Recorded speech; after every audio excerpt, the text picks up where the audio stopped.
On va juste pencher nos têtes maintenant pour se recueillir dans la parole. Père éternel, on vient devant toi, Seigneur, ce matin. On veut te remercier, Seigneur Dieu, pour ta présence qui est ici parmi nous. On veut te remercier, Seigneur, pour ta bonté envers nous, pour ta parole et pour ton amour, Seigneur. On te remercie parce que tu es un Dieu compatissant, un Dieu tellement merveilleux, rempli d'amour pour tes enfants. Je te remercie, Seigneur, pour ton désir pour nous, ton désir de nous protéger. Seigneur Dieu, on s'approche aujourd'hui de ta parole et on veut que tu nous enseignes par ton esprit. Seigneur, je prie que tu remplisses ma bouche. Et en même temps, Seigneur, je prie que chaque personne ici puisse avoir un cœur bien disposé pour recevoir ta parole, pour que cette parole puisse porter beaucoup de fruits dans leur vie. J'ai prié au nom de Jésus. Amen. Gloire à Dieu. Amen. Ce matin, je vais vous apporter un message que le Seigneur a mis sur mon cœur vendredi.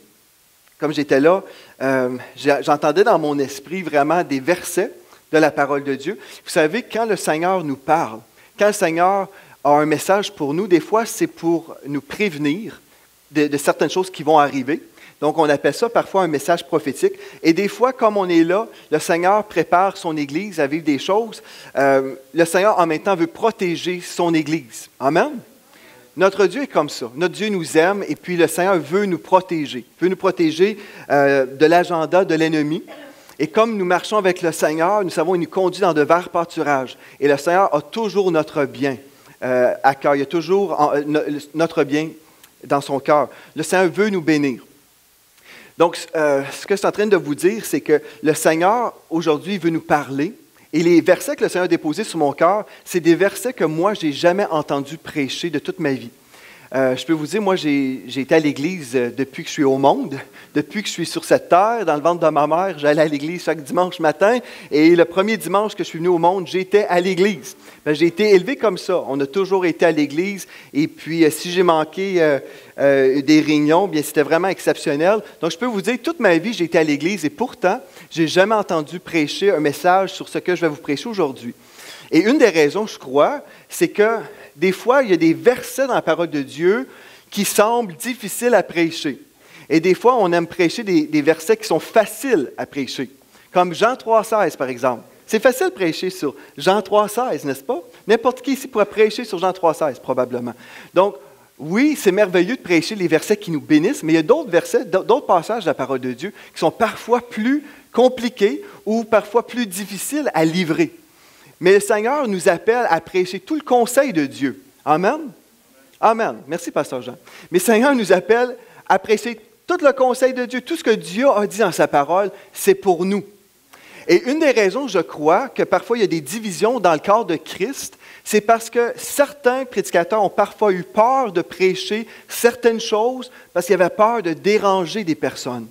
Mais comme vous savez, mon mandat, souvent, c'est de déranger les gens. Mais ce n'est pas mon cœur, et ce n'est pas mon but dans la vie. Mais ça donne que Dieu, peut-être, il se dit, bien lui, quand j'y donne un message, même si ça ne tente pas, il va le faire. Donc, ça donne que Dieu, des fois, me donne des messages, mais ça nous concerne, nous. Mais en même temps, le Seigneur nous donne un privilège aujourd'hui parce que nous prêchons dans les médias. Et je rends gloire au Seigneur pour les pasteurs qui nous écrivent, qui nous disent qu'ils ont changé l'orientation de leur Église suite aux messages qui ont été prêchés dans cette maison. Et la raison pour laquelle je vous dis ça, c'est pour glorifier le Seigneur et le remercier pour ce privilège qu'il nous a donné d'influencer des personnes. Notre cœur, c'est de changer le climat spirituel de la francophonie. Depuis le premier jour, même avant l'implantation de l'Église ici, on avait comme mission, c'était de changer le climat spirituel de la francophonie par le biais des médias. Certainement, on a d'autres ministères à l'Église, mais ça, c'est l'emphase de la maison ici. C'est de prêcher un message qui va changer des choses. Pas simplement entretenir, mais changer des choses. Amen? Donc, ce matin, je vais vous prêcher un message qui vient de la parole de Dieu, certainement. Et puis, j'aimerais vous inviter à rester avec un cœur ouvert ce matin. Et je crois que le Seigneur, quand il nous donne des passages dans la parole, si on prend le temps de vraiment méditer et de recevoir ce que Dieu a dit et le contexte historique aussi de certains passages, ce qui se produit, c'est qu'on va ressortir de cette expérience, de cette parole, on va ressortir encore plus bénis. Nous sommes bénis en Jésus-Christ, mais la manifestation de la bénédiction va augmenter dans nos vies, comme on s'approche de plus en plus de la parole de Dieu. Donc, le premier texte que j'aimerais vous lire, c'est dans Proverbes chapitre 1, et au au 7e verset. Il est écrit, « La crainte de l'Éternel est le commencement de la sagesse. Les insensés méprisent la sagesse et l'instruction. » Êtes-vous des insensés aujourd'hui? Non, gloire à Dieu. Ça nous dit dans la Bible du Sommeur, le même texte, « La clé de la sagesse, c'est de révérer l'Éternel. » Mais les insensés dédaignent la sagesse et l'éducation. Mais ce matin, on est ici dans cette maison pour recevoir la sagesse de Dieu, recevoir ces clés de sagesse que Dieu en réserve pour nous. Et la première clé qu'on voit ici, c'est la crainte de l'Éternel est le commencement de la sagesse ou même le commencement de l'intelligence. Si on veut marcher dans les voies de Dieu, dans la bénédiction dans nos vies, nous devons avoir la crainte de l'Éternel. Et quand on parle de la crainte de l'Éternel, on ne parle pas ici d'avoir une peur malsaine de Dieu, avoir peur de prier, peur de s'approcher de Dieu dans la louange et tout ça, avoir une crainte comme ça. Non, mais on parle, comme dans la Bible du Sommeur, ça dit, c'est de révérer l'Éternel, c'est d'avoir une révérence pour notre Dieu. Amen? Donc, il y a une différence. On a une révérence pour notre Dieu. On s'approche devant le trône de la grâce avec audace. On est heureux, on est béni de s'approcher de lui, sachant que nous avons été pardonnés de tous nos péchés. On a été totalement purifiés, donc on peut s'approcher de lui. Mais, ça nous dit, la crainte de l'Éternel, c'est le commencement de la sagesse. Et ici, ça nous parle justement d'avoir cette révérence pour le Seigneur. Là où on peut avoir un problème au niveau de notre prière ou notre relation avec Dieu, c'est lorsqu'on n'a pas la crainte de l'Éternel. Lorsque nous marchons dans un sentier qui est contraire au sentier de Dieu. Si le Seigneur, il nous dit, voici le chemin de la bénédiction, voici le chemin de la vie, choisis la vie. La parole de Dieu nous dit dans Deutéronome, choisis la vie afin que tu vives, toi et ta postérité. Si le Seigneur nous montre le chemin et nous n'avons pas la crainte de Dieu et nous parcourons sur notre chemin, on va se retrouver avec des problèmes plus tard. Et vous savez, Dieu vous aime aujourd'hui, savez-vous ça? Le Seigneur vous aime. Et si vous êtes sur un mauvais chemin, le Seigneur aujourd'hui, par son Saint-Esprit, vous appelle à revenir sur le bon chemin. Et la raison pour ça, ce n'est pas pour vous enlever du plaisir sur le mauvais chemin, parce que sur le mauvais chemin, même si ça peut sembler comme étant un bon chemin, selon notre perspective humaine, Dieu connaît que la fin de ce chemin-là, c'est la perdition. Il connaît la fin. Et des fois, s'il y a quelqu'un sur un mauvais chemin, puis on leur dit « Reviens à Jésus », et la personne peut dire « Tu me déranges dans mon parcours, ça va bien. » Oui, mais moi, je sais qu'à l'autre bout, il y a un précipice et tu vas mourir. Par amour, on va avertir la personne. Amen. Par amour, celui qui aime véritablement va avertir pour secourir. Amen. Donc, Dieu veut nous secourir des choses qui peuvent nous nuire dans notre vie chrétienne.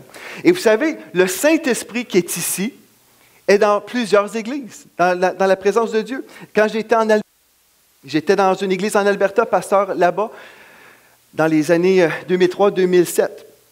Et puis, comme on était là-bas, on prêche l'Évangile, le même Saint-Esprit est là. Et puis, il y avait un jeune couple qui était là, à l'église, qui ont commencé à fréquenter l'église. C'est un couple qui avait vécu ensemble des années de temps.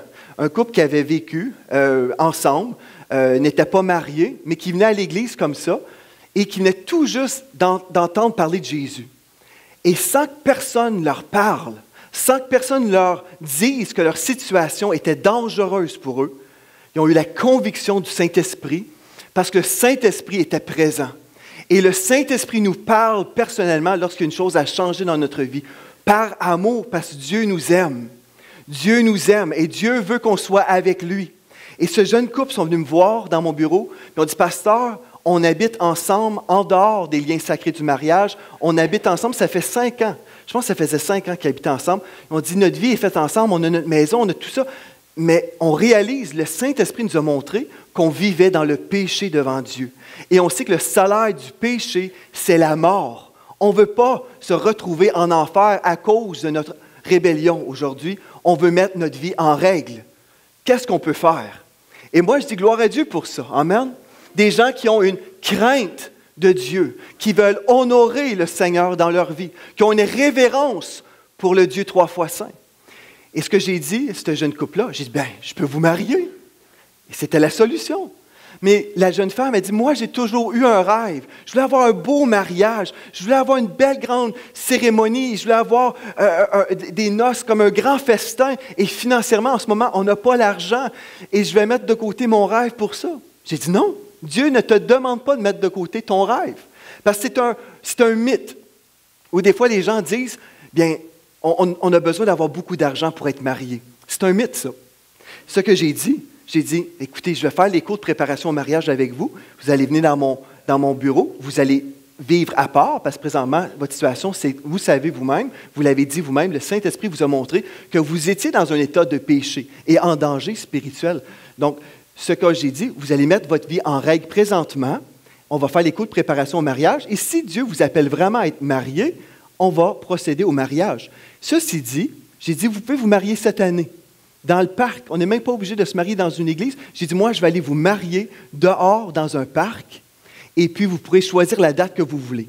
L'année prochaine, quand vous aurez mis de l'argent de côté pour votre mariage, j'ai dit, là, vous pourrez retourner dans votre province. Et pour eux, c'est en Saskatchewan. J'ai dit, vous irez faire un grand mariage là-bas et refaire vos vœux. Vous les ferez devant Dieu, devant moi et devant les témoins. On va signer ça légalement. Puis j'ai dit, dans un an, vous pourrez inviter toute votre parenté et faire le méga party que vous voulez. Parce que les noces et le festin, ça, on peut décaler ça. Il n'y a pas de problème, n'est-ce pas? Quand il y a une révérence pour Dieu, on recherche à marcher dans la sainteté. Et ce jeune couple-là, qui voulait plaire à Dieu, mais en même temps qui voulait vivre leur rêve, ils ont tout eu. Et aujourd'hui, je suis encore ami avec eux. Ils ont une belle petite fille, ils sont bénis et ils sont un témoignage pour Jésus. Ils ont été un témoignage, ils ont dit, on veut mettre notre vie en règle devant Dieu, on veut honorer le Seigneur et on veut marcher dans son chemin.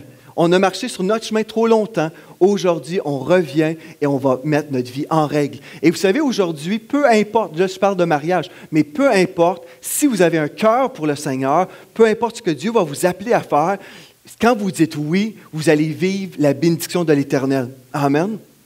Et c'est ça que Dieu veut. Donc, Dieu nous appelle aujourd'hui à avoir la crainte de l'Éternel, à avoir une révérence pour son nom. Si on se dit enfant de Dieu, notre vie doit refléter la sainteté. Et des fois, les gens ont peur de parler de sainteté parce qu'ils pensent qu'on va entrer dans le légalisme. Le légalisme, c'est d'imposer des traditions des hommes, des règlements qui ne sont pas dans la parole de Dieu, et on va imposer ça sur les gens. Et il y a eu beaucoup de légalisme, tellement de légalisme que les gens ont peur de la sainteté. Mais il faut revenir et avoir l'équilibre de Dieu, n'est-ce pas? Vivre selon la Bible, ce n'est pas d'être légaliste, c'est d'être biblique. Amen.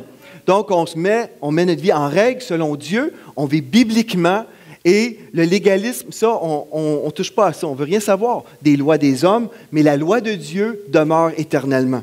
Amen.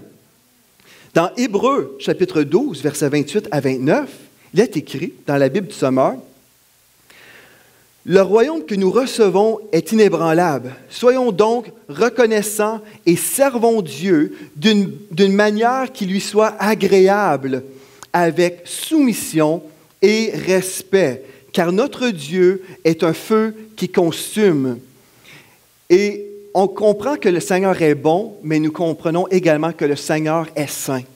Et ce texte-là nous dit un feu qui consume. Dans 1 Corinthiens 3,13, ça dit le feu éprouvera ce qu'est l'œuvre de chacun. Pour l'enfant de Dieu, on sait qu'on ne sera pas jugé, savoir si on est sauvé ou non. Parce que quand on va comparaître devant le tribunal de Christ, nous savons que nous sommes déjà sauvés et le Seigneur ne nous dira jamais « Bien, tu as fait tel péché », parce que nos péchés sont pardonnés. Amen. Une fois que nos péchés sont pardonnés, sont oubliés pour toujours, et le Seigneur a tourné la page là-dessus. Mais c'est nos œuvres qui vont passer par le feu et on verra si nous recevrons une récompense pour tout ça. Mais aujourd'hui, on veut voir la crainte de l'Éternel. Et en même temps, je dois vous dire mon devoir. Le Seigneur me donne 3 devoirs ce matin et j'aimerais vous partager ces devoirs-là. Dans Jean 21, verset 17, il est écrit « Paie mes brebis » ou « Prends soin de mes brebis ». Prends soin de mes brebis. Ma responsabilité devant Dieu, c'est de vous apporter la nourriture spirituelle dont vous avez besoin. La différence entre un pasteur et un orateur, c'est qu'un orateur, vous allez l'entendre, vous allez sur un site web chrétien, ça peut être très, très bien, et vous écoutez le message que vous voulez entendre. Ça, c'est un orateur. Vous allez choisir, moi, j'ai besoin de tel sujet, et ça peut être vraiment bénissant. Mais parfois aussi, le Seigneur nous appelle à entendre des messages qu'on ne veut pas entendre, parce qu'on a besoin. C'est comme nos enfants, on leur dit de manger du brocoli, même s'ils veulent juste manger du popcorn. Hein? Et la différence entre un pasteur et un orateur, c'est qu'on entend ce que Dieu en réserve pour nous. Et si vous êtes ici aujourd'hui, ce n'est pas une coïncidence, le Saint-Esprit a orchestré ce moment pour vous.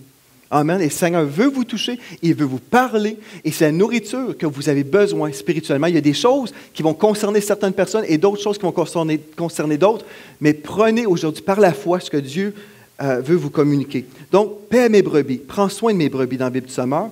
Donc, c'est de prêcher le message du grand berger.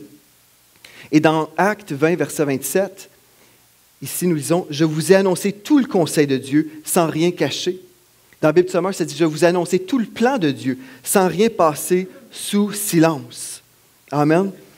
Donc, la première chose que Dieu m'appelle à faire aujourd'hui, c'est de vous apporter la nourriture spirituelle. Deuxième chose, c'est de vous secourir. Dans Luc 15, verset 4, vous pourrez lire de ce berger qui est allé rechercher cette brebis. Il y en avait 100, mais il y en avait une qui était partie au loin. Et puis, Dieu démontre la valeur d'une seule personne dans cette parabole. Une seule personne vaut le coup. On quitte et puis on va chercher la brebis qui s'est égarée. Donc, c'est d'aller secourir. Et c'est ça notre responsabilité. Comment est-ce qu'on peut le faire? On peut le faire par un message de Dieu, un message qui est prêché ici, mais ça peut être en même temps un coup d'appel, ça peut être un coup de téléphone, ça peut être par plein de façons, une rencontre, tout ça. Mais le Seigneur nous appelle à secourir les personnes qui s'en vont dans une mauvaise direction. Et une autre chose que le Seigneur nous appelle à faire, c'est vraiment d'arriver à ce point où nous allons avertir pour protéger. Dieu aime chaque brebis. Saviez-vous ça? Vous êtes une brebis de Jésus. Quand il y a une personne qui arrive dans cette église, je vois cette personne comme étant une brebis qui appartient à Jésus. Ma responsabilité, en tant que ce que le Seigneur m'a appelé à faire, c'est de vous protéger. Comment est-ce que je peux le faire? Je peux prier pour vous la semaine. Je peux prier pour vous, mais en même temps, je dois être à l'écoute de la voix de l'Esprit pour vous protéger et vous avertir des choses avant qu'elles arrivent. Comme ça, lorsque des courants, lorsque des choses qui arrivent, vous êtes déjà informés. Amen. Et ça, c'est mon cœur, c'est d'être à l'écoute de l'Esprit de Dieu pour vous protéger et de sonner la trompette. Vous pourrez lire dans Ézéchiel 33, versets 1 à 11. Et vous verrez ici, c'est notre responsabilité en tant que berger d'annoncer, de sonner la trompette lorsqu'il y a un danger. Aujourd'hui, il y a 3 questions pour vous maintenant. J'ai ces questions-là. J'aimerais vous poser la première question. Croyez-vous la Bible? Croyez-vous la Bible aujourd'hui? Donc, je vais reposer. Croyez-vous la Bible aujourd'hui? OK, j'ai une deuxième question. Croyez-vous toute la Bible aujourd'hui? Toute la Bible. Vous croyez toute la Bible? Gloire à Dieu. Troisième question. Est-ce que la Bible est votre autorité finale? Amen. Bien, si c'est le cas, on doit désirer la parole de Dieu, n'est-ce pas? On va examiner des passages aujourd'hui, certains textes qui sont peu prêchés, parce que les gens ne veulent pas les prêcher. Mais gloire à Dieu, aujourd'hui, on va les voir et on va les comprendre à la lumière de la parole de Dieu. On va comprendre ces textes-là à la lumière du contexte historique pour arriver à une place où on va vraiment saisir des vérités et vivre comme des brebis du Seigneur Jésus dans la bergerie et protégés par le Seigneur. Et vous savez, je crois, comme j'étais en train de louer le Seigneur ce matin pendant la louange, c'est venu dans mon esprit, si on avait prêché ces versets-là, on aurait beaucoup moins de division dans les églises. Si on avait prêché ces choses-là, on serait beaucoup plus ensemble. Savez-vous pourquoi? Parce qu'on aurait gardé l'Église dans l'ordre de Dieu. Il y aurait eu une sainte crainte de Dieu et des principes de Dieu. Et moi, je crois, dans notre cœur, dans cette maison, on veut honorer le Seigneur. On veut marcher dans ses voies, on veut marcher dans l'amour de Dieu, dans la sainteté. Et comme on va y arriver ensemble, on va vraiment voir la main de Dieu et continuer à nous bénir. Je veux vous inviter maintenant dans Galates chapitre 6 et le verset 1. On va parler de la grâce et de l'amour véritable dans l'Église. La grâce et l'amour véritable. On veut établir ce matin ce qu'est vraiment la grâce de Dieu et l'amour véritable dans une Église. Il y a des gens qui vont dire, nous, on ne confronte jamais les pécheurs dans notre Église. Nous, on ne confronte jamais ça parce qu'on laisse l'Esprit de Dieu tout faire. On ne confronte jamais. Et je peux vous dire, cette Église serait plus grande aujourd'hui, numériquement, mais pas spirituellement, là, mais on serait une Église plus grande si on avait adopté cette philosophie-là. Si on disait, on ne dira jamais rien à personne, parce qu'on veut que tout le monde soit content. Mais ça donne qu'on veut honorer le Seigneur. Amen. On veut marcher dans ses voies. Puis ce qui est vraiment merveilleux, si on aime véritablement, on va secourir quelqu'un par amour et on va accepter les persécutions qui vont venir par la suite. Si je m'aime plus, si j'aime plus Joel Spink, si j'aime plus la croissance numérique, je vais dire des choses pour plaire aux gens, puis je vais m'abstenir de dire les choses qui vont déplaire. Parce que je vais être égoïste et je vais penser à moi. Je vais être là, je vais prêcher pour mon propre ventre et pas pour honorer le Seigneur. Mais ce matin, ce qu'on veut voir, c'est ce que Dieu nous dit. Dans Galates 6, verset 1, il est écrit « Frères, si un homme vient être surpris en quelque faute, vous qui êtes spirituels, redressez-le avec un esprit de douceur. Prends garde à toi-même, de peur que tu ne sois aussi tenté. » Le Seigneur nous dit ici qu'on doit redresser un frère qui a chuté dans le péché, et Dieu nous dit exactement comment faire.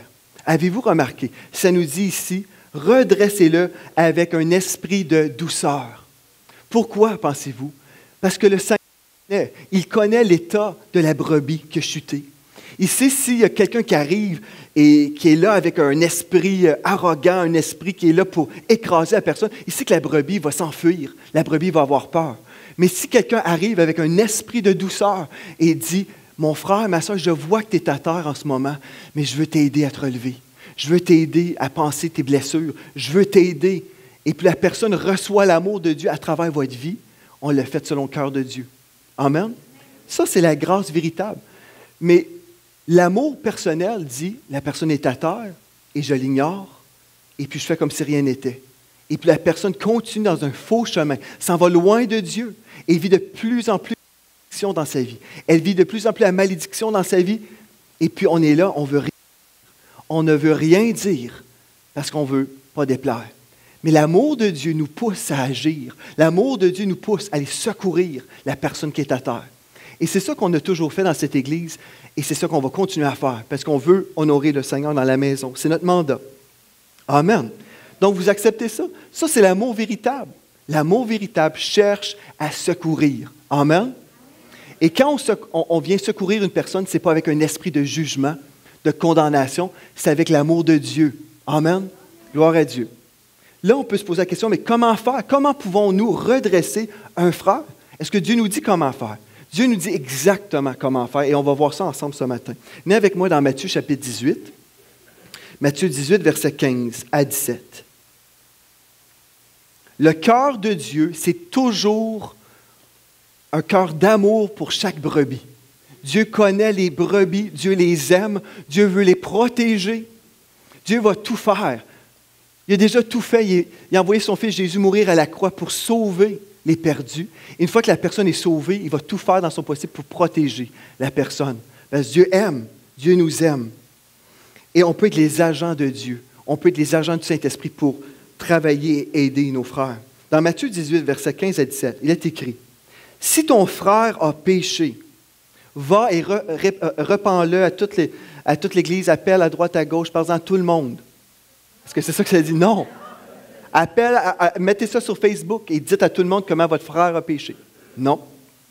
Ça dit « Si ton frère a péché, va. » Donc déjà, va, le mot « va », là, c'est un verbe. Ça veut dire on est poussé à l'action. On doit agir. Amen. Avez-vous remarqué ça? Le mot « va », ça veut dire qu'on n'est pas là pour ignorer, faire semblant de rien. Si on est au courant, c'est à nous d'aller. Aller avec le cœur de Dieu. Ça dit « va et reprends-le entre toi et lui seul ». Pourquoi? Parce qu'on veut protéger la réputation de la personne. On ne veut pas que ça se répande partout dans l'Église. On veut aller vers la personne et secourir. Donc, va et reprends-le entre toi et lui seul. Ça, c'est le cœur de Dieu. Ça, c'est le cœur qui veut protéger la réputation, qui veut secourir la brebis perdue ou qui s'éloigne. S'il t'écoute, tu as gagné ton frère. Avez-vous remarqué ici? Si tu écoutes, tu as gagné ton frère. L'objectif, c'est de gagner notre frère. Voyez-vous? C'est de gagner la personne, ce n'est pas de la faire fuir. L'objectif, c'est toujours d'aller la gagner. Puis quand on y va avec le cœur de Dieu, avec un esprit de douceur, d'amour, la personne, 3/4 du temps, la personne va dire c'est vrai, merci de venir vers moi, merci de m'aimer assez, de me dire la vérité, merci. Et là, la personne est restaurée, et il n'y a personne qui le sait, sauf vous et la personne. Et gloire à Dieu, la personne est restaurée, et on la voit à l'Église, louer le Seigneur, et l'agenda de l'ennemi, l'agenda de destruction a été avorté. Et puis là, voilà, la personne avance dans les voies de Dieu. C'est ça le cœur de Dieu. Amen. Ça évite bien des problèmes, et ça évite beaucoup de divisions d'Église. Deuxième chose, ça dit, mais malheureusement, s'ils ne t'écoutent pas, il y en a des frères qui n'écouteront pas toujours. Le Seigneur avait prévu pour cette chose. Mais s'ils ne t'écoutent pas, prends avec toi une ou deux personnes afin que toute l'affaire se règle sur la déclaration de 2 ou 3 témoins. Remarquez ici, afin que toute l'affaire se règle. Ce qu'on veut, c'est que ça soit réglé, cette affaire-là. Peu importe, c'est le cœur de Dieu, que ça soit réglé, que la personne soit secourue. Amen? Donc, on va prendre une ou deux personnes. Pourquoi? Avoir des témoins. Et là, c'est 3 personnes qui arrivent remplies d'amour. Remplies d'amour, qui sont là, comme des ambulanciers qui arrivent sur la scène pour secourir. C'est jamais comme on arrive comme le juge et les avocats. Dans les églises, parfois, c'était ça. Ça a été monsieur le juge et 2 avocats. T'es pas correct. Ça, là, c'est pas le cœur de Dieu. C'est pas le cœur de Dieu, ça. Le cœur de Dieu, c'est d'aller secourir. Amen. De le reprendre avec un esprit de douceur pour que la personne soit disposée à dire « OK, je me repens. » Amen. Voyez-vous une différence entre « et » une différence. Essayez ça avec vos enfants. « T'es pas correct. » Ou « Viens, je vais t'acheter une poutine. » On continue. Diète. Eh oui, j'ai inventé ça dimanche passé. OK. S'ils ne t'écoutent pas, prends avec toi une ou deux personnes afin que toute l'affaire se règle sur la déclaration de 2 ou 3 témoins. Là, verset 17. S'ils refusent de les écouter, dis-le à l'Église. Là, les gens ont mal interprété ça. Ils ont dit, bien là, dimanche matin, excusez, hello, pasteur, j'ai une chose à dire. Non, c'est pas ça que ça veut dire du tout. C'est qui a l'autorité derrière le micro le dimanche matin, typiquement? C'est le pasteur, pensez-vous? Bon. C'est juste comme ça que ça marche. Bon, là, quand ça dit, s'il refuse de les écouter, dis-le à l'Église. Ça parle à celui qui a le droit de parole, l'autorité dans l'Église. On va dire aux pasteurs ou aux anciens. Et s'il refuse aussi d'écouter l'Église, qu'il soit pour toi comme un païen et un publicain. Ah! Ça veut dire que c'est la guerre, la 3e guerre mondiale contre la personne. Non, non plus. C'est pas ça non plus. On a mal interprété ces versets-là. Quand ça dit, s'il refuse de les écouter, dis-le à l'Église. Et s'il refuse aussi d'écouter l'Église, qu'il soit pour toi comme un païen et un publicain. Comment est-ce qu'on va traiter un païen? Avec des bombes explosives? Non, avec amour. On va traiter les païens, les personnes qui ne connaissent pas Dieu, on va les traiter avec amour quand même. Et un publicain, on va les traiter avec amour. Toujours, on marche dans l'amour. Mais comment est-ce qu'on fait à ce moment-là? Qu'est-ce que ça veut dire vraiment? Nous marchons dans l'amour et nous prions pour la personne, sans les considérer comme des frères. C'est ça la différence. On ne donnera pas une fausse assurance à la personne rebelle qui refuse. Après les 3 démarches bibliques que je viens de vous montrer, on ne dira pas à personne qui vit dans le péché, qui est vraiment rebelle, après tous vos efforts remplis de l'amour de Dieu, tout ce que vous avez essayé d'aller secourir la personne, et la personne dit « Je veux rien savoir ».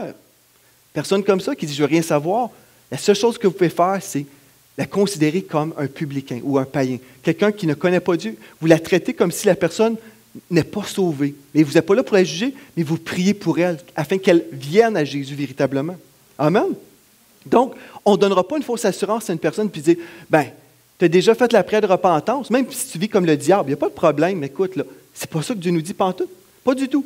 Non, la Bible nous dit clairement comment on doit agir. Donc, il y a les 3 étapes. Et là, par la suite, si la personne refuse de revenir à la parole de Dieu, notre responsabilité, c'est de prier pour eux et de les traiter comme des païens, ce qui veut dire qu'on va continuer à marcher dans l'amour parce qu'on aime les païens aussi. Savez-vous que Dieu aime les païens?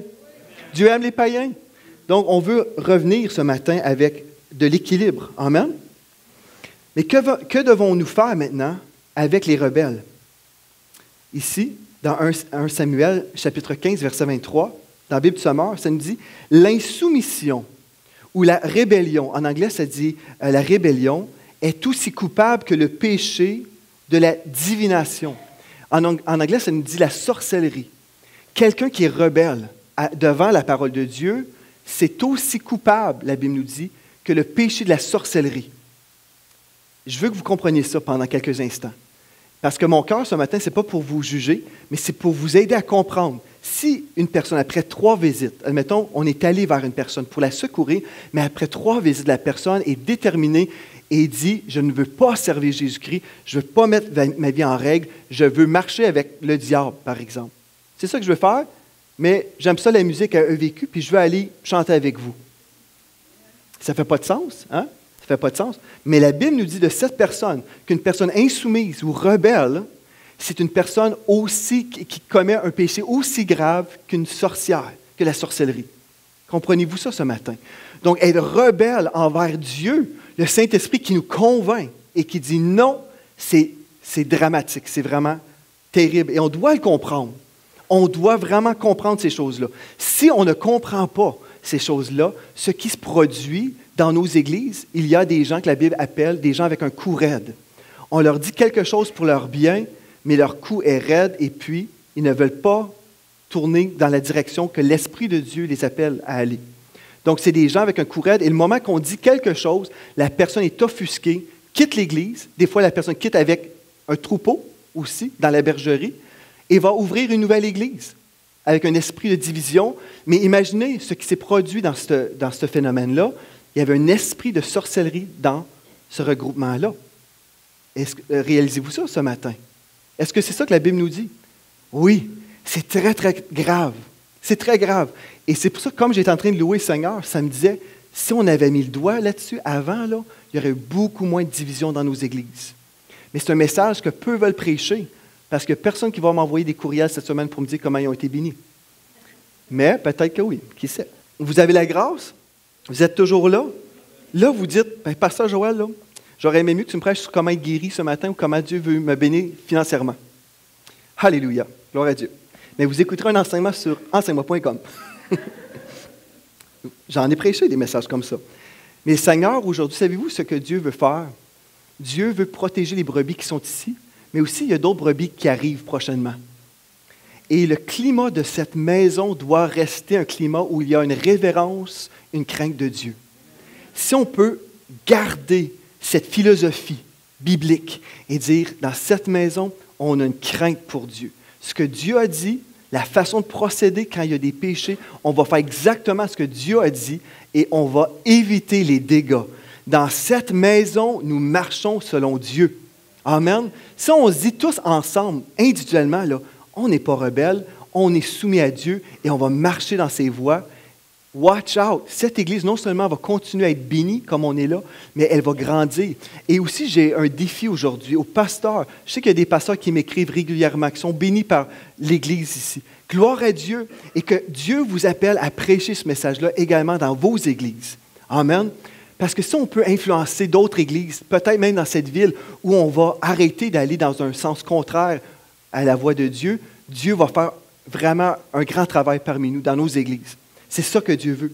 Et vous dites, si, admettons, moi je vois un frère dans le péché, et là, ton message m'interpelle, mais ça risque de me déranger, Pasteur Joël, ça ne me tente pas nécessairement d'y aller et le faire. J'aimerais vous lire un texte. L'apôtre Paul a écrit dans Galates, chapitre 4, verset 19. Il dit, « Mes enfants, pour qui j'éprouve de nouveau les douleurs de l'enfantement, jusqu'à ce que Christ soit formé en vous. » On sait que l'Église ici, des Galates, ici dans le texte, c'est une Église qui retournait au système de la loi au lieu de marcher dans la grâce. Puis là, l'apôtre Paul devait toujours revenir et dire, non, ce n'est pas par la loi qu'on est sauvé, c'est par la grâce.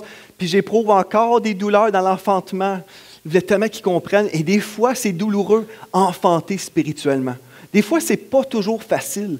Il y a des moments où on doit prier pour nos frères et nos sœurs qui vont dans une mauvaise direction et aller vers eux et les secourir. Amen? Donc, il y a des douleurs. Et dans 2 Timothée 2,3, c'est dit, tel un bon soldat, l'apôtre Paul dit à son fils spirituel Timothée, tel un bon soldat de Jésus-Christ, prends comme moi ta part de souffrance. Prends comme moi ta part de souffrance. Des fois, vous allez vouloir aller secourir une personne et au lieu de vous recevoir, la personne va monter un complot contre vous et va vous attaquer et va publier des mensonges à votre sujet. Est-ce que ça se peut, ça? Oui, il y a toujours un risque. Et c'est pour ça, des fois, les gens disent, moi, je ne veux rien faire. Je ne veux pas secourir la personne. J'ai peur ce que ça va me coûter. Mais Dieu nous appelle aujourd'hui à payer le prix et d'aimer véritablement. Amen? Amen. Là, ce que je vous ai dit ce matin, c'est les versets les plus faciles. Là, êtes-vous prêts à aller dans les versets les plus difficiles? Là, vous dites, où la porte? Là, je dois m'en aller. Écoutez ceci. Si vous recevez tout le conseil de Dieu, ce que Dieu a dit dans sa parole, vous allez plus fort et vous êtes protégé. Puis en même temps, vous allez avoir la philosophie de Dieu pour protéger les nouvelles personnes qui vont arriver. Amen. Gloire à Dieu. Venez avec moi dans 2 Jean, au premier chapitre, versets 7 à 11.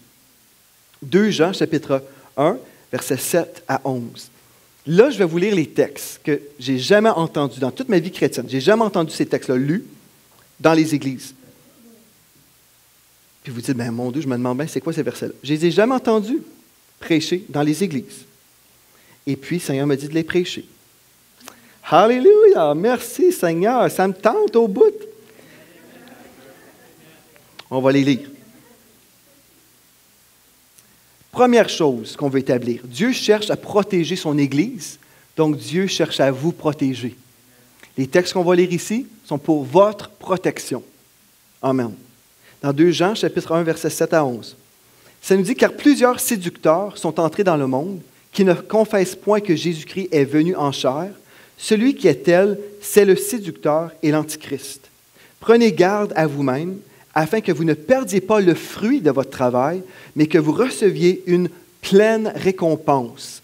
On parle des récompenses. Amen. On ne parle pas du salut dans ce texte-là, mais les récompenses de notre travail. On fait des bonnes œuvres pour le Seigneur, il y a un fruit à ce travail-là, et on va avoir des récompenses. Puis ça dit, prenez garde à vous-même de ne pas les perdre. Verset 9. Quiconque va plus loin et ne demeure pas dans la doctrine de Christ n'a point Dieu. Celui qui demeure dans cette doctrine a le Père et le Fils. Vous suivez jusqu'à présent, c'est bien?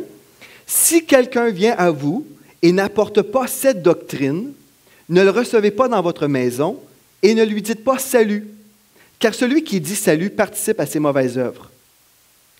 On lit ce texte-là, et là, il y a toutes sortes de pensées, toutes sortes de choses qui se produisent dans nos têtes, tout d'un coup.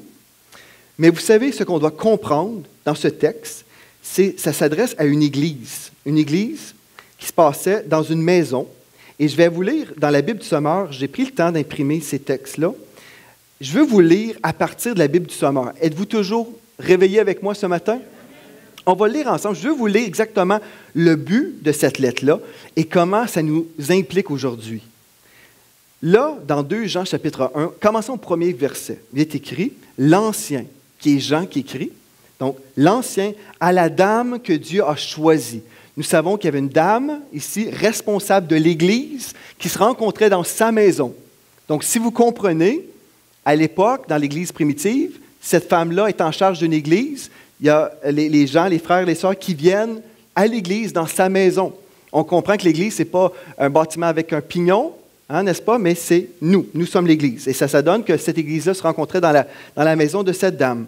L'Ancien à la dame que Dieu a choisie et à ses enfants que j'aime dans la vérité. Ce n'est pas moi seul qui vous aime, mais aussi tous ceux qui connaissent la vérité. À cause de la vérité qui demeure en nous et qui sera éternellement avec nous. Verset 3, la grâce, la bonté et la paix qui nous viennent de Dieu, le Père et de Jésus-Christ, le Fils du Père, seront avec nous pour que nous en vivions dans la vérité et dans l'amour.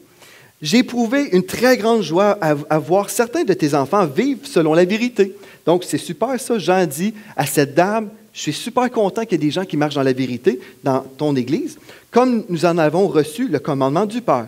À présent, chère dame, voici ce que je te demande. Ce n'est pas un commandement nouveau que je t'écris, c'est celui que nous avons reçu dès le commencement. Aimons-nous les uns les autres. Et on est tous d'accord, c'est merveilleux, n'est-ce pas? Amen. Et voici en quoi consiste l'amour, c'est que nous vivions selon les commandements de Dieu. Tel est le commandement selon lequel nous devons vivre. Comme vous l'avez entendu depuis le commencement, il n'a pas d'autre but que de vous amener à vivre dans l'amour. Bon, verset 7, ça dit « Un grand nombre de personnes qui entraînent les autres dans l'erreur se sont répandues à travers le monde. » Là, Jean est en train d'avertir cette dame. Il dit « Là, fais attention, il y a un grand nombre de personnes qui entraînent les autres dans l'erreur, se sont répandues à travers le monde. Ils ne reconnaissent pas que Jésus-Christ est devenu véritablement un homme. Celui qui parle ainsi est trompeur, c'est l'Antichrist. Prenez donc garde à vous-même pour que vous ne perdiez pas le fruit de vos efforts, mais que vous receviez une pleine récompense. Voyez-vous ce que Jean est en train de dire ici? Celui qui ne reste pas attaché à l'enseignement qui concerne le Christ, mais qui s'en écarte, n'a pas de communion avec Dieu. Celui qui reste attaché à cet enseignement est uni au Père comme au Fils. Si quelqu'un vient vous trouver et ne vous apporte pas cet enseignement, ne l'accueillez pas dans votre maison. Et ne lui adressez pas la salutation fraternelle. Celui qui souhaiterait la bienvenue se rendrait complice de ses œuvres mauvaises. Savez-vous ce que ça veut dire, ce texte-là? Il y a des gens qui ont pris ce texte-là parfois pour dire si quelqu'un n'enseigne pas la bonne doctrine, qu'on ne leur dit même pas bonjour sur la rue. Il y a des gens qui ont dit ça. Là, ils ne croient plus comme nous, on ne leur dit pas bonjour. La Bible ne dit pas ça ici. C'est aucunement rapport. Ce que ce texte-là nous dit, c'est qu'il y avait une dame et il y avait une église dans sa maison. Et puis, là, il nous dit au verset 10, Jean dit à la dame, si quelqu'un vient et vous apporte et ne vous apporte pas cet enseignement, ne l'accueillez pas dans votre maison. Ça veut dire, n'accueillez-le pas dans votre église. Ne le faites pas prêcher dimanche matin. S'il ne croit pas en Jésus-Christ et la doctrine de Christ, ne l'invitez pas, ne lui donnez pas la salutation fraternelle. « Hey, mon frère, viens nous prêcher que Jésus n'existe pas. » C'est ça que ça veut dire. Comprenez-vous le contexte? Donc, ce qu'on doit comprendre de ce texte-là, tout simplement, c'est merveilleux, on va démystifier ce texte-là, ce passage-là. Ce qui est merveilleux, c'est que derrière la chair ici, c'est seulement ceux qui croient que Jésus est venu sur la terre qui va prêcher. Pas trop compliqué comme texte, n'est-ce pas? Amen. Ben, moi, je suis d'accord avec moi-même. Amen, amen, amen. Donc, il s'agirait de la salutation d'accueil dans l'Église qui se réunissait à l'époque dans une maison. Bon, moi, je trouve ça merveilleux, mettre les pendules à l'heure. Donc, ce que Jean est en train de dire, n'invitez pas des gens avec des fausses doctrines prêcher dans vos églises. Est-ce que ça fait du sens? Est-ce que c'est une bonne recommandation? Êtes-vous content qu'on n'invite pas des gens dans des sectes derrière la chair ici? Mais gloire à Dieu. Amen. C'est tout ça que ça veut dire. Donc, n'invitez-les pas dans vos maisons, ça parle de l'Église. Amen. Bon, ben moi je suis d'accord. Maintenant, donc, Dieu veut protéger ses brebis de la séduction. N'est-ce pas merveilleux de savoir, Dieu m'aime tellement qu'il a mis des bergers dans l'Église pour que je sois protégé, pour pas que j'entende des faussetés derrière la chair. N'est-ce pas merveilleux que Dieu veut me protéger? Amen. Gloire à Dieu. Donc, ce n'est pas négatif. Voyez-vous, il y a des versets, des fois, qu'on n'ose pas prêcher parce qu'on les comprend mal. Mais Dieu, ici, il veut juste nous protéger, c'est juste pour notre bien. Une autre chose que Dieu veut faire et que le Seigneur fait parmi nous, c'est une protection spirituelle contre les profiteurs. Un autre texte qu'on ne veut pas prêcher. Mais saviez-vous qu'il y a des gens qui s'infiltrent parfois dans les églises, qui font semblant d'être chrétiens pour vous soutirer de l'argent, qui viennent, qui veulent être vus et dire, ben moi, je vais à l'église La Victoire du Québec. Et puis, la personne n'a pas une relation avec Jésus-Christ, la personne n'est pas sauvée, mais elle vient à l'église La Victoire du Québec parce qu'elle peut le dire aux autres qu'ils fréquentent notre église. Et puis, ces gens-là viennent vous voir et vous disent, ben là, j'ai des besoins financiers. Pourrais-tu m'aider? Et là, parce qu'on est des chrétiens et on aime les gens, on va sortir et on va aider. Amen. C'est comme ça qu'on agit, les chrétiens. Et les païens le savent. Et puis ils disent, ben là, on va aller dans les églises, on va soutirer de l'argent comme ça. Je peux vous dire, on est une église où on aime les gens. Ce que je vais vous dire, en parlant des profiteurs, ce n'est pas pour les gens dans la maison qui ont parfois de l'aide. Notre église, là, ce qu'on veut faire, c'est aider les enfants de Dieu et aider même les païens. On va tout faire ça. On va aider ceux que le Seigneur nous appelle à aider parce que Dieu nous appelle à aimer. Donc, on ne parle pas aux gens ici qui ont reçu de l'aide de l'Église. Ce n'est pas du tout ça. Ce que je veux vous dire, s'il y a des gens qui viennent dans cette Église, qui vous demandent de l'argent, s'il vous plaît, dites-leur de venir voir le pasteur ou quelqu'un de l'équipe pastorale et on va évaluer la situation et on va aider les gens. C'est comme ça passe. Venez vers nous et si on le sait déjà que la personne a reçu des milliers de dollars à droite et à gauche par des frères et des sœurs, on le sait, nous, parce qu'on va être au courant. Comprenez-vous? Dieu veut une protection contre ceux qui veulent vous voler de l'argent. Je peux vous dire, vous dites, pasteur, pourquoi tu nous parles des affaires comme ça? Ça n'arriverait jamais ici. C'est arrivé ici, frères et sœurs. Et la personne n'est plus membre à EVQ, elle n'a jamais été membre à EVQ, Mais Dieu nous appelle à discerner. Et le Seigneur nous appelle en tant qu'équipe pastorale d'avoir les yeux ouverts. Et quand on voit qu'il y a des gens qui viennent pour tirer de l'argent, soutirer de l'argent, on est là aussi pour vous protéger. C'est ça que Dieu veut, vous protéger. Il y a des gens qui arrivent avec des besoins légitimes. On veut les aider. On a vécu, Entraide de vécu, pour aider les gens. On aide les gens dans la maison de Dieu aussi qui ont parfois des besoins, ils vont nous le dire. Et puis, vous savez que ce qu'on veut faire, c'est évaluer les situations pour ne pas laisser les gens dans le besoin. Si des fois, il y a des choses qu'on peut faire, on dit, savez-vous, on a un cours merveilleux aussi qui s'appelle « Budgéter bibliquement ». Venez suivre ce cours-là, on va vous aider dans vos finances. L'objectif, ce n'est pas de vous garder dépendant, l'objectif, c'est de vous enseigner les principes de Dieu et vous aider à aller de l'avant. On va être là pour vous aider jusqu'à temps que vous y arrivez, mais on veut prendre soin de vous. Amen? Il y a toutes sortes de ressources. Mais on doit être au courant. Si vous donnez de l'argent à droite et à gauche à des personnes, des nouvelles personnes qui disent « j'ai besoin de manger », ah ben, va le dire au pasteur, va rencontrer quelqu'un de l'équipe pastorale et nous, on va discerner. Il y a des gens qui veulent venir et tout d'un coup, ils n'ont plus d'argent, ils reviennent à l'Église et là, ils nous disent qu'ils ont des besoins financiers. Bien, ici, on n'est pas une banque. On n'est pas la banque a vécu, on est l'Église a vécu. Hein? L'Église de la Victoire du Québec. Si les gens viennent juste pour l'argent, ils sont mieux d'aller ailleurs. Amen. Parce que vous savez, des fois, ça circule dans le monde chrétien ou dans le monde. Mais là-bas, ils vont nous aider. C'est une bonne réputation, je suis d'accord avec ça. C'est correct, mais on doit discerner les gens qui ont un cœur sincère ou les gens qui sont des profiteurs. Si vous dites, bien, pasteur Joël, moi, je ne veux pas entendre ça. Mais je veux vous lire le verset dans la Bible. Êtes-vous ouvert à ça? Dieu veut protéger son Église. Dieu veut bénir son Église et Dieu veut qu'on devienne vraiment une source de bénédiction pour les gens, qu'on puisse vraiment bénir les gens à droite et à gauche. Là, je ne dis pas, vous invitez quelqu'un à un repas puis venez nous le demander. Ce n'est pas ça le principe. Comprenez-vous ce que je veux dire? Êtes-vous capable de faire la part des choses? Êtes-vous capable? Vous avez à cœur de bénir quelqu'un? Il faut que je demande au pasteur. Ce n'est pas ça qu'on dit. Mais ne payez pas le loyer de quelqu'un comme ça, puis qu'un autre frère paye le loyer d'une autre personne et une autre personne. Puis là, la personne se fait plein d'argent à venir à l'Église. Ce n'est pas une carrière de venir ici à un vécu. On vient pour apprendre la parole. Amen. Mais Dieu vous aime assez qu'il vous avertit aujourd'hui, puis c'est dans la Bible. Alléluia. Je vous lis un texte. 2 Thessaloniciens, chapitre 3, versets 6 à 15. Il est écrit, « Nous vous recommandons, frères, au nom de notre Seigneur Jésus-Christ, » ce n'est pas au nom du pasteur qu'il dit, c'est au nom du Seigneur Jésus-Christ, de vous éloigner de tout frère qui vit dans le désordre, et non selon les instructions que vous avez reçues de nous. Là, vous allez voir, mais quelle sorte de recommandation biblique c'est ça? Vous allez voir quel type de désordre, et justement dans ce texte-là. Vous savez vous-même comment il faut nous imiter, car nous n'avons pas vécu parmi vous dans le désordre. Nous n'avons mangé gratuitement le pain de personne, mais dans le travail, dites travail, et dans la peine, nous avons été nuit et jour à l'œuvre pour n'être à charge à aucun de vous.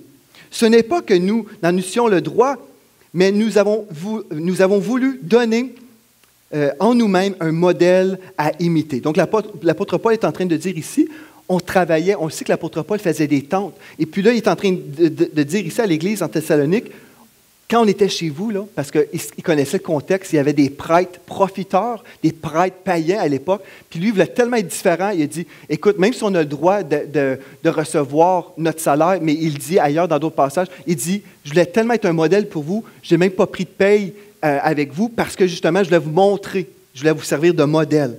Là, verset 10, « Car lorsque nous étions chez vous, nous vous disions expressément, si quelqu'un ne veut pas travailler, qu'il ne mange pas non plus. » Ah, mon doux! Là, vous dites, bien, ça ne semble pas trop compatissant. Mais c'est la Bible. Et vous m'avez dit au tout début de la prédication que vous croyez toute la Bible. N'est-ce pas? Croyez-vous toute la Bible?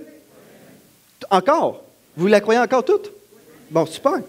Ça dit, nous apprenons cependant qu'il y a parmi vous quelques-uns qui vivent dans le désordre, qui ne travaillent pas, mais qui s'occupent de futilité. Nous invitons ces gens-là et nous les exhortons par le Seigneur Jésus-Christ à manger leur propre pain en travaillant paisiblement. Vous comprenez? Est-ce que ça fait du sens? Ici, est-ce qu'on parle de quelqu'un qui est malade, qui a besoin de l'assistance? Non, on parle de quelqu'un qui ne veut pas travailler. Okay? On parle de quelqu'un qui est capable de travailler, qui ne veut pas travailler, qui veut se faire vivre par les autres. Là, je dérange encore du monde. Amen. Pour vous, frères, ne vous lassez pas de faire le bien. OK? Il est en train de dire, vous les frères, vous travaillez, vous prenez soin des gens, ne vous lassez pas de faire le bien. Et si quelqu'un n'obéit pas à ce que nous disons par cette lettre, notez-le. Si quelqu'un qui ne veut pas travailler, qui ne veut pas obéir, notez-le et n'ayez point de communication avec lui, afin qu'il éprouve de la honte. Ne le regardez pas comme un ennemi, mais avertissez-le comme un frère. Oh, et ça, c'est les versets que personne ne veut prêcher. Versets 13 puis 14 et 15. Est-ce que je peux les relire? Tant qu'à y être, tant qu'à me faire attaquer, là, on y va pour de vrai. Écoutez bien, verset 14, je lis. Et si quelqu'un n'obéit pas à ce que nous vous disons par cette lettre, notez-le et n'ayez point de communication avec lui, afin qu'il éprouve de la honte.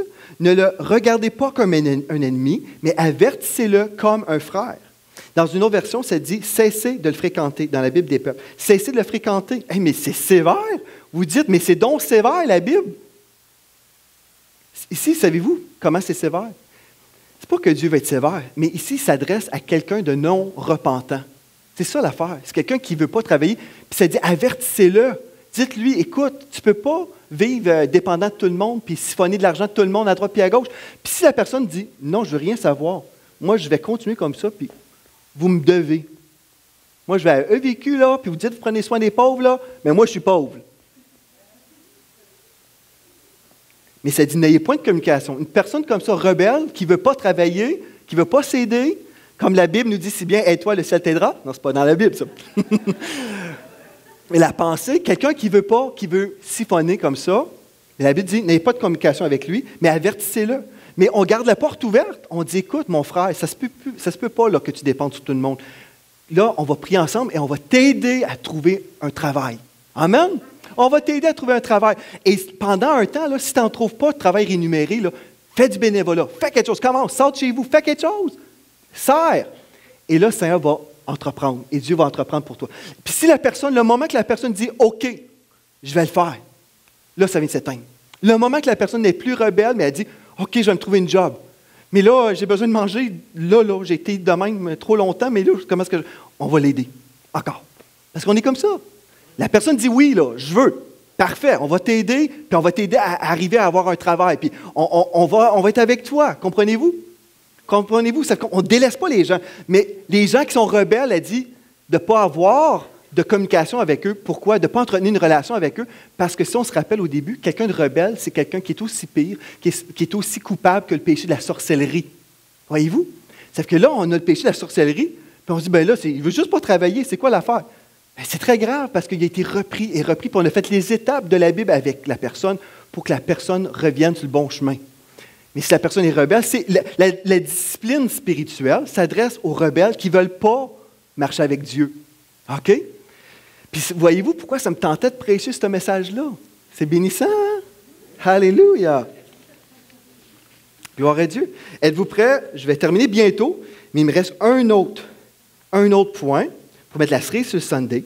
Ça, je peux vous dire, je ne prêche pas ça chaque dimanche matin de ma vie, mais il faut qu'on prêche ce que Dieu nous dit de prêcher pour protéger la bergerie. Puis si vous connaissez quelqu'un qui ne veut pas travailler, là, vous allez être l'agent de Dieu, l'agent du Saint-Esprit, pour l'encourager à aller dans la bonne direction. L'objectif, c'est toujours secourir, encourager la personne. C'est jamais de juger. C'est jamais d'abaisser et de briser quelqu'un. Amen. Connaissez notre cœur? Amen. Dernière chose qu'on veut voir ensemble, la protection spirituelle contre les frères pécheurs. Êtes-vous prêts? Venez avec moi dans 1 Corinthiens, chapitre 5, versets 9 à 13.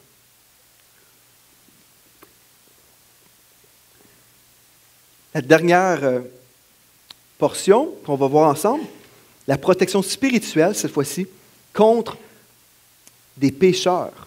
Est-ce que ça se peut que des gens pécheurs dans une église chrétienne évangélique? Est-ce que ça se peut? OK, là, je vais vous lire un texte. Comme je vous dis, de toute ma vie, je n'ai jamais entendu ça dans aucune église. Puis je pense parce que personne n'a le goût de le prêcher. Mais on va voir ce que Dieu dit, parce que toute parole est inspirée de Dieu et est utile. Toute parole est utile. C'est-à-dire que si c'est pour mon bien, moi, je veux savoir ce que Dieu dit, puis comment l'appliquer. Parce que si c'est pour mon bien et j'adopte la philosophie de Dieu, moi, je vais être béni. L'Église de Dieu va être bénie. L'Église de Dieu va être protégée. Tout ce que Dieu dit puis pense, c'est toujours pour notre bien. Dieu n'a aucune recette là-dedans pour notre destruction. Mais c'est juste le diable qui travaille avec la peur, l'intimidation. Non, ne lis pas ça. Franchement, ça va trop énerver le monde. Le monde n'aimera pas ça. Amen. Continue. Arrête de moi, Satan. Écoutez, là, je vais vous lire Bible du Sommeur. 1 Corinthiens chapitre 5, versets 9 à 13. Dans ma dernière lettre, je vous ai écrit, l'apôtre Paul parle ici aux Corinthiens, l'Église de Corinthe. Dans ma dernière lettre, je vous ai écrit de ne pas avoir de relation avec des personnes vivant dans la débauche. On parle du péché sexuel. Mais je ne voulais évidemment pas dire par là qu'il faut éviter toute relation avec ceux dans ce monde menant une vie de débauche ou avec les avares, les voleurs ou les adorateurs d'idoles, car alors il vous faudrait sortir du monde. Comprenez-vous? Tu es en train de dire ici, je vous ai dit de ne pas avoir des relations avec les pécheurs, mais évidemment, je ne suis pas en train de dire de ne pas avoir de relations avec tous les pécheurs de la planète, sinon il faudrait sortir de la planète. Comprenez? Il est en train de dire, comme on va voir au verset 11, non, je voulais simplement vous dire de ne pas entretenir de relations avec celui qui, tout en se disant frère, vivrait dans la débauche ou serait avare, idolâtre, calomniateur, adonné à la boisson ou voleur. Avec des gens de cette sorte, il ne faut même pas prendre de repas. Est-ce à moi de juger ceux qui vivent en dehors de la famille de Dieu? Certes non, mais c'est bien à vous de juger ceux qui font partie de votre communauté. Ceux du dehors, Dieu les jugera. Mais vous, chassez le méchant du milieu de vous. Et tout le monde dit « Alléluia! Oh, Pasteur Joël, c'est bénissant ça! » Personne qui fait ça là, ce matin. Savez-vous ce que ça veut dire, ce texte-là? Exactement ce que ça veut dire, ce qu'on vient de lire. Écoutez bien ceci. Là, c'est en train de nous dire, il ne faut pas embarquer dans l'hypocrisie des gens. C'est ça que c'est en train de nous dire. Si quelqu'un qui se nomme frère, qui se dit chrétien, mais qui vit dans le péché à planche, là, ça dit, n'allez même pas prendre un repas avec. Je dis, mon Dieu, est-ce que c'est une pensée sectaire? Pasteur Joël, t'es sectaire? Non, je suis juste biblique. Je veux juste vous dire ce que la Bible dit, personne n'ose dire. Parce qu'on a peur de cataloguer comme sectaire. Mais savez-vous, c'est une catégorie de gens seulement. C'est les gens qui se disent frères, qui vivent dans le péché. Ce n'est pas juste quelqu'un qui a chuté dans le péché. Là, parce que Dieu nous a dit comment agir avec les gens qui ont chuté dans le péché. Va, redresse-le, reprends-le avec un esprit de douceur. Vous vous rappelez de cette portion-là? Donc, on fait tout. Quelqu'un vient de tomber. On a tout fait. On est allé gentiment. Après, on est allé avec une autre personne. Après, on est allé devant l'Église. On a tout fait pour aider la personne. Et la personne, ici, dans la débauche, dit, non, moi, là, je vis comme ça. C'est ma vie. Puis, je vais aller à l'Église dimanche matin quand même. Et là, dans nos églises, ce qu'on a fait, quelqu'un vit dans le péché flagrant. Il s'en fout. On l'a averti, on est allé avec compassion, avec amour, avec les gants blancs, les gants avec du fleuri dessus, toute la kit. On a tout essayé pour gagner la personne. Mais la personne dit, non. Puis moi, là, regarde, c'est une place publique, je vais aller à l'église si je veux. OK? Et là, on reçoit la personne. Et là, la Bible nous dit qu'un peu de levain fait lever toute la pâte. Et là, j'ai des nouvelles personnes qui arrivent, des nouveaux convertis qui arrivent à l'Église. Puis, ces gens-là, ils vivent ensemble. Ils couchent ensemble les fins de semaine. Puis pas de problème. Puis, ça a l'air que c'est comme ça. Dans le Seigneur, c'est correct. Le pasteur ne dit rien parce que les autres, ils vivent comme ça dans le péché à planche. Bon, c'est correct. Hey, c'est le fun, l'Église. On est dans la grâce et la liberté. Alléluia. Non. C'est pas ça, pantoute, que la Bible nous dit de faire. Ça dit, est-ce à moi de juger ceux qui vivent en dehors de la famille de Dieu? Les pécheurs, on n'est pas là pour prendre soin de tout le monde de la planète. Certes, non, mais c'est bien à vous de juger ceux qui font partie de votre communauté. Ceux du dehors, Dieu les jugera. Mais vous, chassez le méchant du milieu de vous. Le méchant, c'est celui, le rebelle qui ne veut pas se repentir, qui est décidé, moi je vis dans le péché, puis je viens à l'Église quand même, puis se dit frère. Mais moi, devant la parole de Dieu, savez-vous ce que je dois faire? C'est je dois faire ce que Dieu me dit de faire. Mais il y a une façon de le faire, savez-vous? C'est en priant. J'ai eu une situation une fois où il y avait plus qu'une fois dans notre Église depuis l'Église est ouverte. Je suis allé rencontrer des gens. Puis notre cœur, c'est comme celui de l'apôtre Paul qui dit, Tu sais, j'ai des douleurs de l'enfantement. Notre cœur, là, savez-vous ce qu'on veut, nous? C'est que chaque personne grandisse dans les voies de Dieu, qui aime le Seigneur, qui s'approche de Dieu, s'ils sont dans le péché, qui se détournent de leur péché, qui se repentent et qui marchent avec Dieu, qui soient bénis, qui soient enlevés avec nous. C'est ça qu'on veut, parce que c'est ça que Dieu veut, n'est-ce pas? Mon rôle, si on le sait qu'ils s'en vont en enfer dans leur situation, là, c'est pas de les aimer, de dire, ben, écoute, on est dans la grâce, on t'aime. On les aime, mais on les aime assez qu'on va leur dire la vérité. Une fois, j'ai rencontré, quand j'ai su la situation, des gens qui voulaient se joindre à l'Église, mais qui vivaient ensemble, un couple, pas mariés, qui vivaient ensemble, mais on dit, ben nous, ben regarde, nous, c'est comme ça qu'on aime ça, puis là, l'argent, ça coûte beaucoup d'argent se marier, puis ils ont tout dit ça. J'ai dit, écoute, j'ai dit devant Dieu, dans votre situation, là, vous êtes en danger spirituel. Je vous aime. Puis le Seigneur vous aime et il vous dit, vous devez vous repentir. Vous devez avoir la crainte de Dieu dans votre vie. J'ai dit là, pour revenir à l'Église ici, vous devez mettre votre vie en règle. Parce que la Bible me dit, chassez du milieu de vous le méchant. Puis le méchant, c'est le rebelle. Mais là, on les prend avec amour au tout début. J'ai dit, vous devez vous repentir. J'ai dit, la porte est toujours ouverte. Si vous voulez, on va vous aider à mettre votre vie en règle. On va s'organiser, on va faire les cours de préparation. On va tout faire pour vous aider. Mais vous devez vouloir marcher avec Jésus pour être considéré un frère ou une sœur dans l'assemblée des fidèles. Amen. Et les gens ne sont plus jamais revenus à l'Église. Mais je les ai vus dans d'autres églises, en visite, qui recevaient des paroles prophétiques. Tu vas avoir un grand ministère. Ouais. Eh bien. Mais j'aime mieux dire la vérité à quelqu'un, moi. Grand ministère, non, tu t'en vas direct en enfer, c'est où tu t'en vas. Puis Dieu t'aime assez qu'il va dire la vérité. Je sais que je dérange du monde, mais je vous aime assez pour vous dire la vérité. Écoutez bien, il y a une autre situation. Quelqu'un dans le péché flagrant comme ça. Là, je prie, Seigneur, montre-moi, tu me dis d'enlever le méchant de parmi nous. Je sais que cette personne-là, Seigneur, tu veux l'aider. Je prie. Puis le Seigneur me dit, cette personne-là, n'est pas méchante, n'est pas rebelle, elle est innocente. Elle ne réalise pas ce qu'elle fait. Va la rencontrer, explique-lui. Puis on a fait ça, Mathilde et moi, et la personne a dit, je ne réalisais pas dans quel état j'étais. Je ne réalisais pas dans quel état aussi j'ai mis l'Église. Je vous demande pardon, puis je veux changer ma situation. On m'a dit, alléluia, merci Seigneur, on va t'aider, puis on les a aidés. Comprenez-vous? C'est une question de cœur. Ce n'est pas une question qu'on veut. On veut faire ça, ôter le méchant. Le méchant, personne aime avoir le méchant. On aime mieux que le méchant se convertisse, qu'il se repente. Mais vous savez, la discipline que Dieu nous dit dans sa parole, c'est pour ceux qui ne veulent pas se repentir. C'est juste pour les personnes avec le cou raide. Mais dans nos églises, je n'ai jamais entendu dans toute ma vie un enseignement là-dessus. Peut-être vous l'avez entendu, bien gloire à Dieu si vous l'avez entendu. Moi, je n'ai jamais entendu un enseignement là-dessus. Puis il y a du péché flagrant dans nos églises. Des gens qui couchent ensemble à droite, à gauche, qui vivent dans le péché. Puis c'est vomissant. Dieu, il dit, je vais vous vomir de ma bouche. Ces gens-là pensent qu'ils viennent à l'église, ils donnent leur dîme, ils louent le Seigneur. C'est carrément, c'est un culte que Dieu ne reçoit pas. Il ne reçoit pas cette adoration-là. Je sais que je dérange toujours tout le monde, mais que voulez-vous? C'est ma job.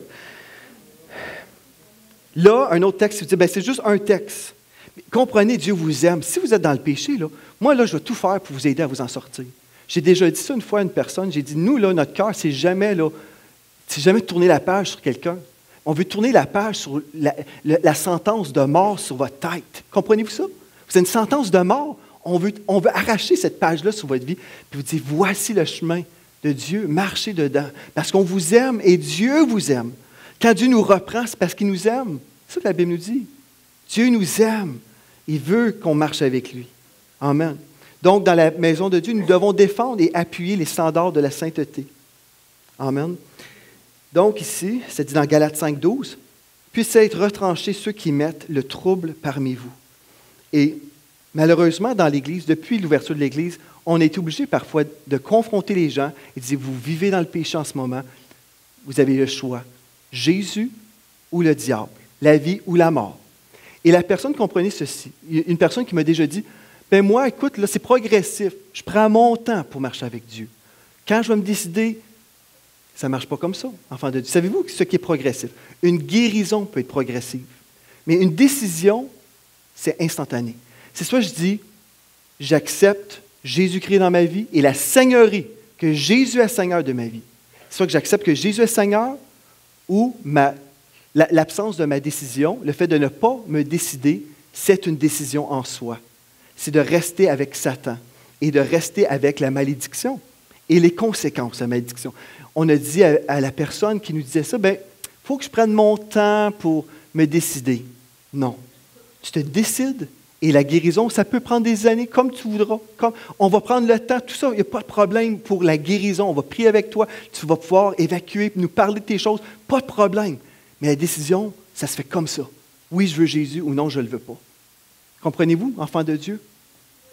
Amen.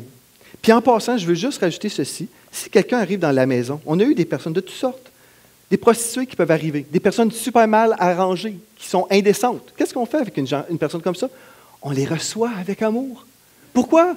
Parce qu'on les aime et Dieu les aime, puis eux, ils ne changeront pas comme ça du jour au lendemain. Il faut leur donner le temps d'arriver. Ils arrivent là. Ils ne connaissent rien. Ils entendent la parole de Dieu. Et là, OK. Si la personne est vraiment indécente, bien là, on va intervenir. Dans notre société, on dit indécent, puis de nos jours, ça peut être n'importe quoi. Il faut que la personne soit vêtue avec des vêtements, vous comprenez? Mais en général, quelqu'un qui ça manque un petit peu de délicatesse ou de... Vous comprenez?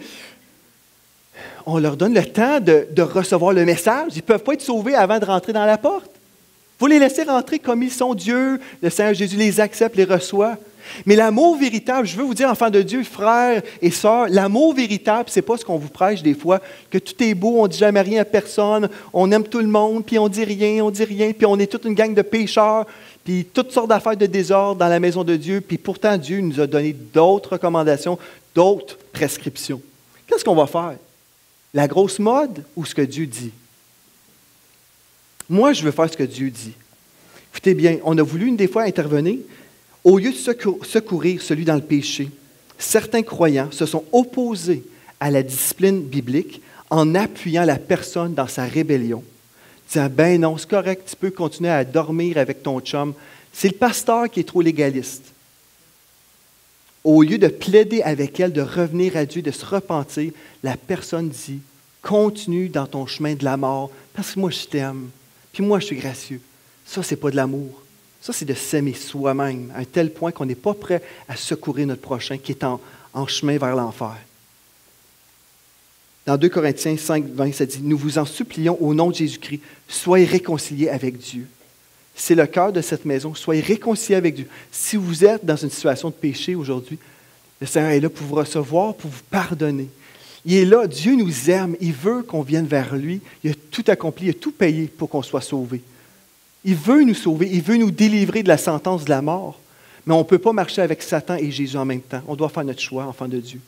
Et dans la maison de Dieu, si des fois vous dites, ben, je ne sais pas comment est-ce que je devrais agir avec la personne, vous avez vos leaders de groupe vie, vous avez les pasteurs, vous pouvez nous parler. Nous dire, ben, comment est-ce qu'on réagit avec la personne? Premièrement, là, aimer. Aimer toujours et garder toujours la porte ouverte à la repentance. C'est ça que Dieu veut. Toujours, on garde la porte ouverte. Le seul temps qu'on dit qu'on doit se protéger, là, c'est quand la personne est rebelle et dit « Non, moi, je veux le péché et je veux venir dans la maison et rester dans le péché. » Si quelqu'un, par contre, ne se dit pas frère, vit dans le péché à planche, est-ce que c'est différent? Oui, c'est différent. La Bible nous dit c'est ceux qui se disent frères qu'on doit agir comme ça. Pourquoi? Parce que si on approuve, si on va et on dit comme on agit comme si rien n'était, on est en train d'approuver de sa vie. On est en train de faire semblant comme si rien n'était. Réalisez-vous ça? C'est comme si, ben, c'est correct, c'est rien. Vous êtes mieux de dire à la personne, écoute, dis-moi pas que tu es un frère dans le Seigneur. Dis-moi-le pas, parce que sinon je ne viendrai plus avec toi. Dis-moi que tu as renié Jésus-Christ, puis je vais venir avec toi. Parce que la Bible me dit, s'ils disent son frère, mais ils choisissent Satan, là, on ne peut pas avoir une relation avec, parce qu'on est en train de dire, c'est correct comme ça. Mais la Bible là, est tranchante. Mais quand on agit vraiment selon Dieu, savez-vous ce que Dieu va faire? La personne va réaliser, mais non, je veux servir Dieu, admettons. Mais là, ils sont prêts à se repentir. Puis là, vous les conduisez au Seigneur, puis vous venez de sauver une personne. C'est beaucoup de choses à digérer ce matin, n'est-ce pas? Mais c'est ce que Dieu nous dit. Je vais inviter l'équipe de la louange.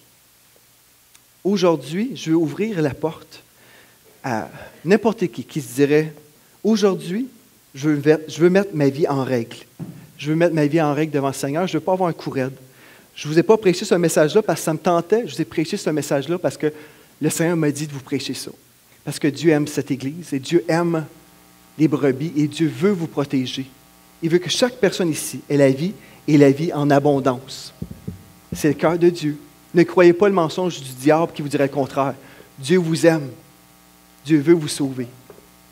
Et vous devez vous décider pour Jésus. On va prier ensemble. Père éternel, je veux prier ce matin pour cette Église. Seigneur, révèle-nous la grâce véritable, l'amour véritable, qu'on puisse avoir tes yeux et discerner, Seigneur, les situations dans notre Église, qu'on puisse secourir ceux dans le péché, qu'on n'arrive jamais au point où la personne est tellement rebelle qu'il refuse de se repentir. Mais Seigneur, que ton esprit soit dans cette maison à un tel point que la crainte de l'Éternel s'établisse parmi nous. Seigneur, comme nous marchons dans la crainte de l'Éternel, je sais, Seigneur, que tu vas te glorifier davantage parmi nous. Comme nous marchons dans la sainteté, Seigneur Dieu, tu vas te glorifier. Et Seigneur, je prie aussi pour mes amis sur Internet, à la radio, pour les pasteurs. Seigneur, je prie pour la santé de ton épouse aujourd'hui. Je prie pour la santé spirituelle, Seigneur, que tu puisses toucher l'Église au Québec, que tu puisses toucher l'Église partout à travers la francophonie, tous ceux qui vont entendre ce message, et qu'on puisse être des agents de l'Esprit Saint, qui vont aller secourir ceux qui ont chuté, ceux qui ont tombé, ceux qui sont à terre, qui ont besoin d'être relevés, qu'on puisse les secourir comme toi tu voudrais qu'on le fasse. Notre cœur, c'est vraiment d'être rempli d'amour,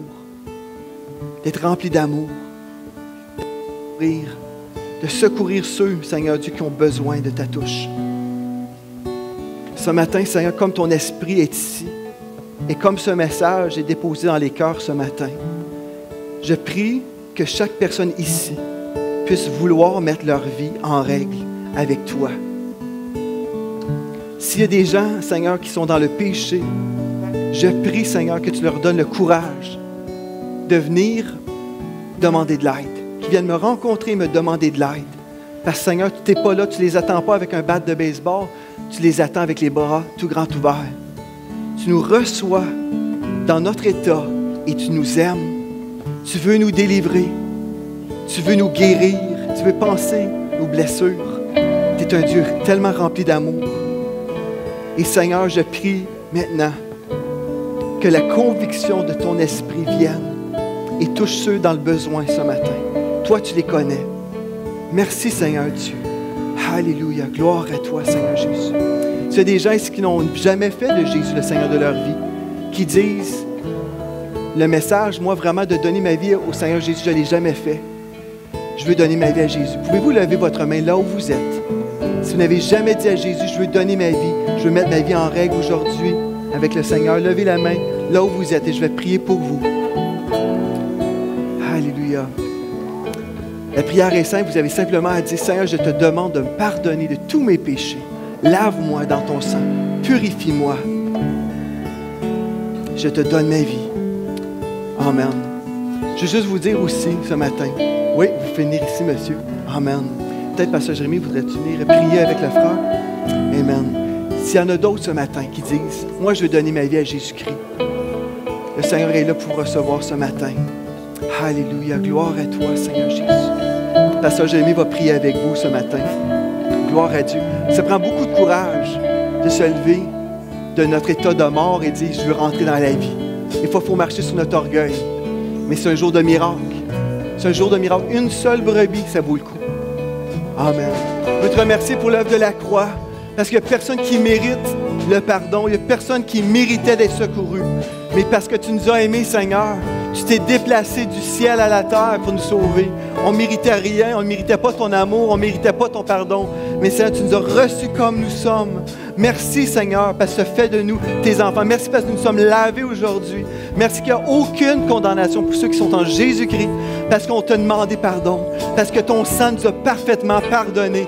Merci, Seigneur Dieu, que tu nous as sauvés de nous-mêmes, sauvés de notre orgueil, tu nous as sauvés, tu nous as rachetés. On est en route vers le ciel, on marche sur ton chemin, le sentier de la justice, le sentier de la lumière. Merci, Seigneur Dieu. Merci, Seigneur. On n'oubliera jamais ton saint nom. On n'oubliera jamais l'œuvre de la croix.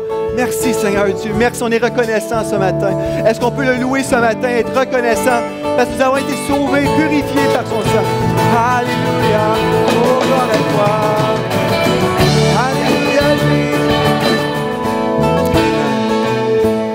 Croyez-vous ce matin toute la Bible? J'ai posé la question au début. Croyez-vous toute la Bible? C'est toute la Bible, il faut croire. Pas juste les parties qu'on veut. Toute la Bible. Parce que les parties qu'on aime moins, c'est des parties importantes pour notre protection. Amen. Aujourd'hui, comprenez ceci. S'il y a des pauvres parmi nous, on va les aider. Ne sortez pas. Pensez pas le contraire. Comprenez notre cœur, n'est-ce pas? Mais on va marcher d'une bonne façon pour protéger les brebis, et pour bénir les gens qui sont vraiment dans un vrai besoin. Amen. Gloire à Dieu. Seigneur Dieu, on te remercie pour ta parole. Merci parce que c'est un Dieu qui protège ses brebis. Merci Seigneur Dieu parce que tu nous aimes tellement que tu veux nous protéger. Tu veux qu'on grandisse dans tes voies, dans ton chemin de la bénédiction. Puis merci parce que tu fais de nous vraiment des agents amoureux de toi qui sait aimer nos prochains. Qu'on puisse vraiment être connus pour ta grâce, la grâce qui sort de nos cœurs, qui est communiquée envers les gens autour de nous. Merci que nos bouches sont remplies de paroles assaisonnées d'amour, Seigneur. Que les gens ressentent ton amour, qu'ils ressentent ton cœur à travers nos vies. Oh, garde-nous d'être arrogants, garde-nous, Seigneur Dieu, d'être remplis de jugement. Ce n'est pas ton cœur, Seigneur, ce n'est pas notre cœur. Garde-nous, Seigneur, de ne pas jamais devenir comme ça. Mais donne-nous tes yeux pour voir les gens dans le besoin, pour aller les secourir. Et donne-nous également, Seigneur, le fardeau pour les gens dans nos vies qui ont besoin d'être secourus. Qu'on puisse prier pour eux et les voir libérés, les voir entrer dans les parvis de ta maison, Seigneur. On t'aime, Seigneur. Nous t'aimons, Seigneur Dieu. Nous aimons ta parole. Nous aimons chaque parole. Nous les aimons tous, Seigneur. Nous t'aimons, Seigneur. Et nous allons marcher dans une révérence pour ton nom. On a pris au nom de Jésus. Je déclare sur chaque tête ce matin le shalom de Dieu. Rien de manquant, rien de brisé. Au nom de Jésus. Alléluia. Amen. Soyez richement bénis. Bon dimanche et bon groupe vie. Amen.